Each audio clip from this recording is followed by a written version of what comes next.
Cada territorio guarda una memoria que late en el presente, un saber que se actualiza en los gestos cotidianos, en la convivencia con otras formas de vida y en las palabras que sostienen la vida. Vida, polifonía íntima del desastre y la adaptación, es un proyecto del Departamento de Ciencias Sociales y Políticas de la Universidad Iberoamericana de la Ciudad de México. Su propósito es explorar las relaciones que las personas establecen con su entorno en contextos de crisis y transformación. Surge de las inquietudes del equipo liderado por el antropólogo Alessandro Quesca, quien con investigadores, estudiantes y personas de las comunidades de estudio se propuso ampliar la mirada sobre el antropoceno, no solo como una época marcada por el impacto humano en la Tierra, sino como un entramado de vínculos sensibles, saberes desplazados y formas de vida que rara vez son escuchadas. Vida se ha tejido en sintonía con distintas comunidades de los estados de Veracruz, Querétaro, Oaxaca, Puebla, Yucatán y otros territorios de la República Mexicana. Agradecemos profundamente a quienes nos abrieron sus hogares para conversar sobre el territorio, para mostrarnos que los conocimientos tradicionales también constituyen una tecnología y que el cuidado mutuo implica una ética compartida. A continuación presentamos algunos hallazgos que nos ha dejado este recorrido plural.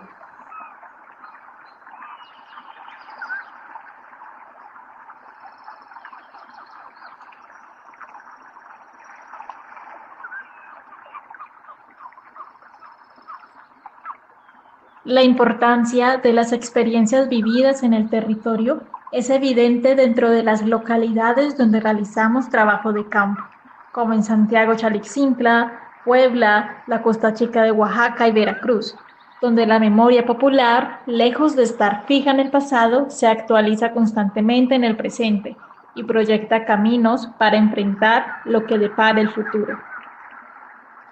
Los paisajes de la memoria se configuran como dispositivos territoriales y temporales, en los que media la agencia comunitaria, la convivencia con lo no humano y el sentido de pertenencia.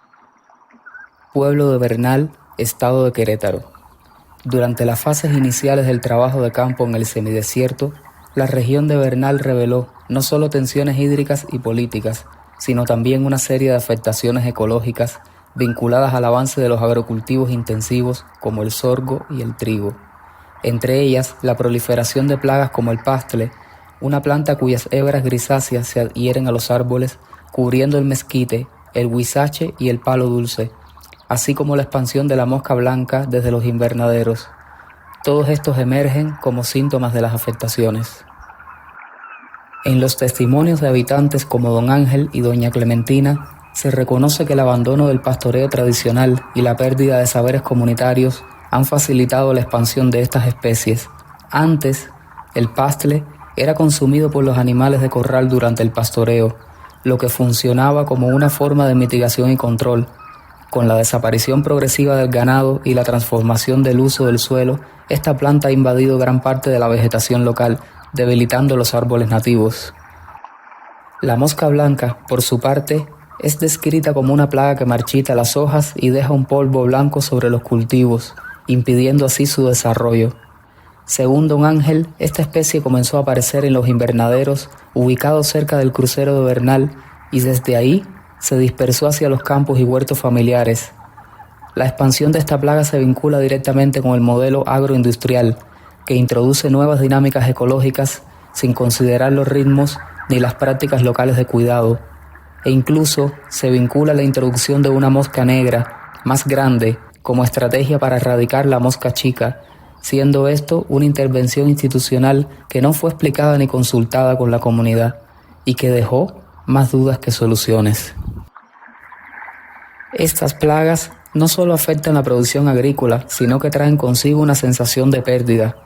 Árboles que antes daban sombra y alimento, ahora están cubiertos por el pastle. Huertos que antes abastecían a las familias, ahora requieren agroquímicos para sobrevivir.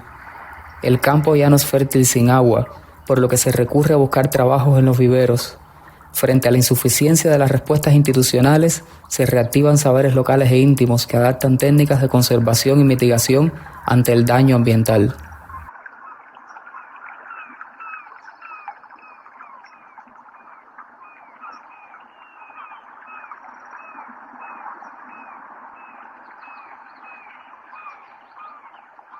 La polifonía y la multivocalidad nos permitieron encontrarnos con historias que habían sido desplazadas del relato hegemónico, con saberes que no eran tomados en cuenta, aunque son precisamente los que unen a todos los seres y los territorios. Entendemos la polifonía como una metáfora musical, distintas voces con timbres y ritmos propios, que al entrelazarse no pierden su singularidad, pero construyen una armonía común. En ese sentido, lo polifónico y lo multivocal no buscan imponer una sola verdad, sino abrir un espacio donde coexisten diversas formas de vida, perspectivas y memoria. Lo polifónico, además, tiene una connotación política. Remite a la necesidad de escuchar las voces que no siempre son escuchadas, incluidas las no humanas. Se trata de reconocer que todos los seres dialogan en una trama inseparable y que en esa convivencia se tejen sentidos compartidos del territorio y del tiempo. Esta idea de conjuntos polifónicos que conforman parte de los paisajes vivientes mesoamericanos son parte de un ensamblaje comunicativo que de forma fragmentada puede rastrearse y recomponerse para efectos del análisis de otras ecologías como el que persigue esta investigación. Durante el acercamiento entablado con don Miguel en la localidad de San Miguel Sinacapán, durante toda la conversación refería temas, cosas o preocupaciones que desde el método etnográfico tratamos de ordenar. Sin embargo, desde su narrativa dispersa y fragmentada, nuestro interlocutor respondía desde una ética del cuidado y el respeto, enmarcado por la costumbre. En un primer instante, refería que las cosas ya no eran iguales como antes, que se percibían cambios notables como el aumento del calor, la poca productividad del campo y la pérdida progresiva del respeto de los humanos hacia otros seres con los cuales conviven los Masehual en su vida cotidiana.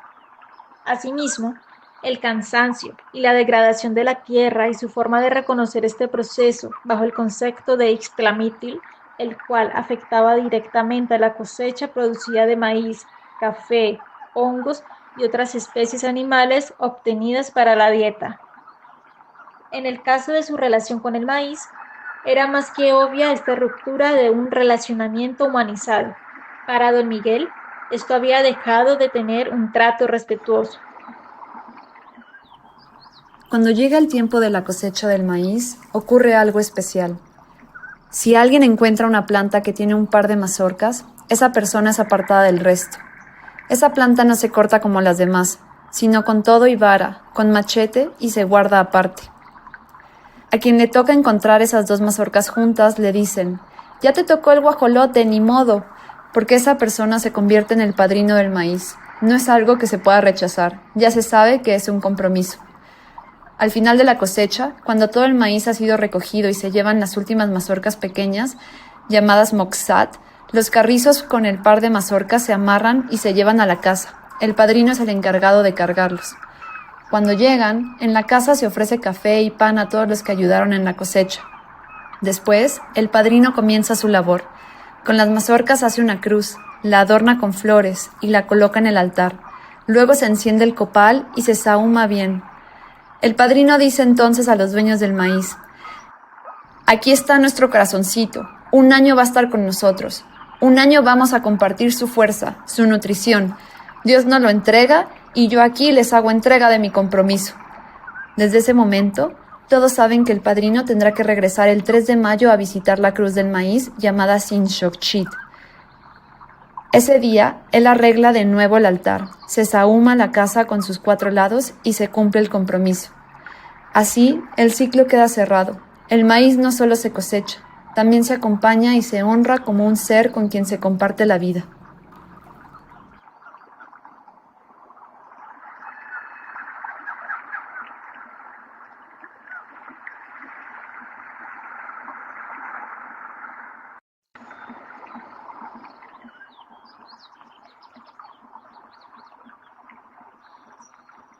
Los hallazgos de esta investigación nos llevan a reconocer que hay un nivel de interacción que a veces nos resulta difícil de explicar. ¿Cómo transmitir a alguien que todavía es necesario alimentar a un espíritu, que ese espíritu existe y que el ritual es un compromiso ineludible? Lo observamos, por ejemplo, en el caso de la Costa Chica de Oaxaca. La gente en Usabi de la Costa Chica escucha en el trueno la voz de Rasabi. Los señores y señoras grandes, al oír el gran estruendo celestial, suelen exclamar: Rasabi está hablando. Si el trueno es fuerte y causa estremecimiento, comunica enojo y gran tempestad.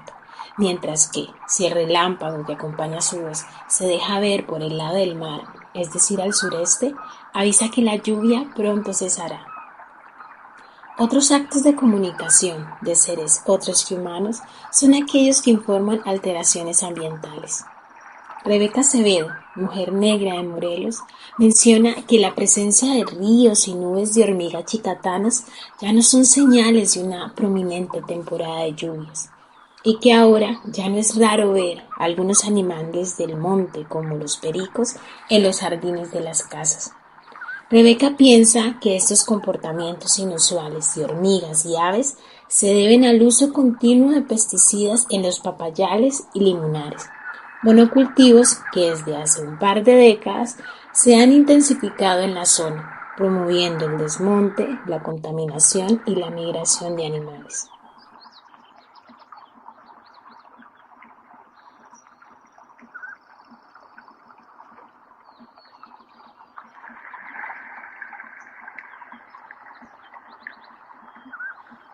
La experiencia afectiva nos recuerda la importancia del cuerpo en el territorio.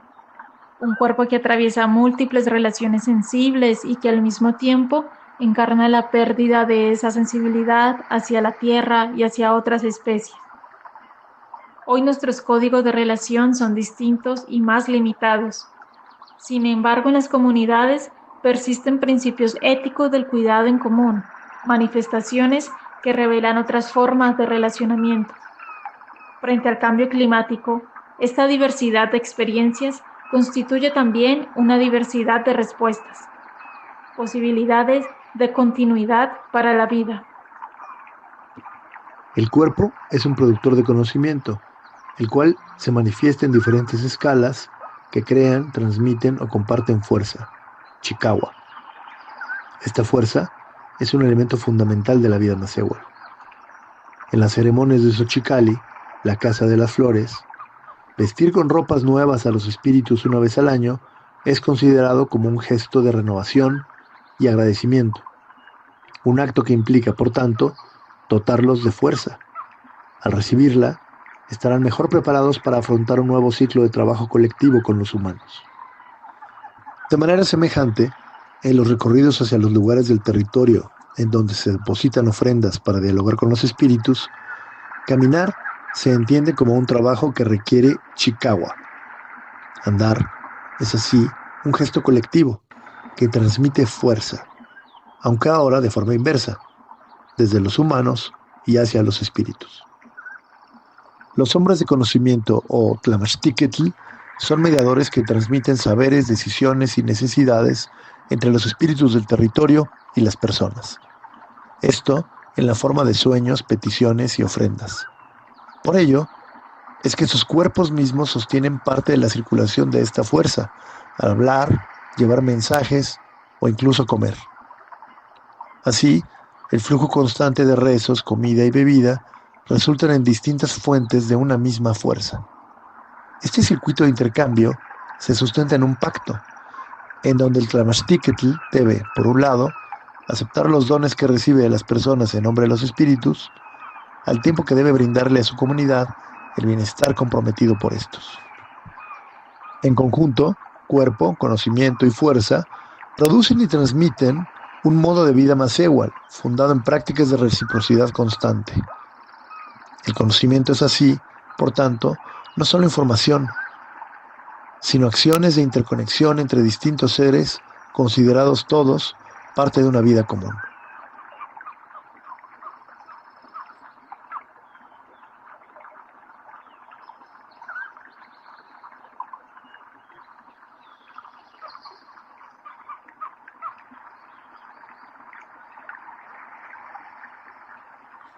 Entender el desastre desde estas perspectivas nos muestra que no se trata únicamente del impacto inicial. El desastre no es natural. Lo que existe son fenómenos naturales con diferentes impactos sociales. El desastre ocurre después, en la reconstrucción, en adaptación a un cambio de vida. Los medios suelen generar incertidumbre frente al desastre, pero lo que observamos en el campo es que ésta no se vive durante, sino después. El desastre es un proceso que no conoce de tiempos fijos. Si pensamos el desastre como algo fortuito, podemos observar desde otro punto de vista lo que ocurre en Santiago Xalixintla, la localidad más cercana al volcán Popocatépetl. Un evento de lluvia torrencial podría parecer un accidente aislado, pero si se toma en cuenta la constante interacción entre las condiciones climáticas, los materiales volcánicos acumulados en las laderas y las dinámicas comunitarias que reconocen los signos del volcán Gregorio y del clima, lo fortuito comienza a desdibujarse. Los pobladores identifican los lahares, flujos de lodo que suelen llevar material volcánico acumulado, piedras, arena, ceniza y otros, como eventos destructivos. Como podemos apreciar en el siguiente testimonio de doña Araceli, una mujer de 40 años, al recordar y describir cómo eran algunas de las barrancas alrededor de la localidad. Ahí, en la barranca, yo no sé cuál es el nombre en mexicano, pero ahí donde había las florecitas moradas que le enseñé el otro día, a veces sonaba muy fuerte, y era que el volcán sacaba una roca que tiraba algún árbol, y ya uno iba a recoger si venía rodando leña, y ahora sí, que era de quien la viera primero. Pero a veces, si llovía muy fuerte, mi mamá nos decía que no nos acercáramos, porque por ahí bajaba el lodo. A veces, hasta parecía que rugía por dentro. Yo vi cómo una de esas barrancas se tragó el camino que usábamos para ir al monte. Así, de un jalón, era como si él se estuviera moviendo. Los lahares están en constante movimiento, que es perceptible cuando los pobladores recorren el camino al campo o monte y ven que el camino que solían recorrer se desfigura por la fuerza de los sedimentos que bajan. Esto también pudo ser observado durante marzo del 2025, cuando por la celebración del volcán Popocatépetl se cortó parte de la vegetación para poder marcar más el sendero que se tenía que seguir. Sin embargo, se tuvo que hacer otro camino, pues un fuerte lahar abrió una fisura profunda en el camino. Estas fisuras suelen conocerse en la localidad como joyas. No solo el paisaje cambia, también suele transformarse la relación que se tiene con ese entorno.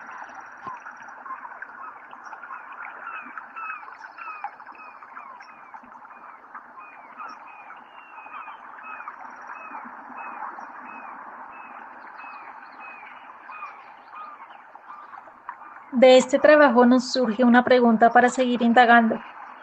¿Cómo improvisar frente a la crisis? Ahí es donde entra la fronesis, capacidad definida desde la filosofía socrática como un conocimiento activo y lleno de comprensión por el mundo. A esta fronesis la entendemos hoy como una sabiduría práctica y empática, la capacidad de saber actuar inmediatamente en contextos inciertos y de observar y preocuparse por el entorno. Justamente, las comunidades con las que trabajamos muestran una notable capacidad de fronesis, de formas de improvisación y de adaptación. Son sociedades en muchos sentidos más hábiles para adaptarse a cambios y para entender la continua transformación del mundo, porque han aprendido a habitar históricamente en la incertidumbre, a responder con sensibilidad y a sostener la vida en medio del desastre. Confiamos en que la experiencia de PIDA siga abriendo preguntas sobre el territorio y sobre las formas en que nos relacionamos con él, que los materiales reunidos en la página web, los videos y el informe sirvan para continuar construyendo miradas compartidas, que las preguntas se multipliquen, que los diálogos se expandan y que las memorias sigan resonando en polifonía, porque este proyecto no busca ofrecer respuestas definitivas, sino abrir posibilidades de escucha, de encuentro y de imaginación colectiva frente a la crisis ambiental.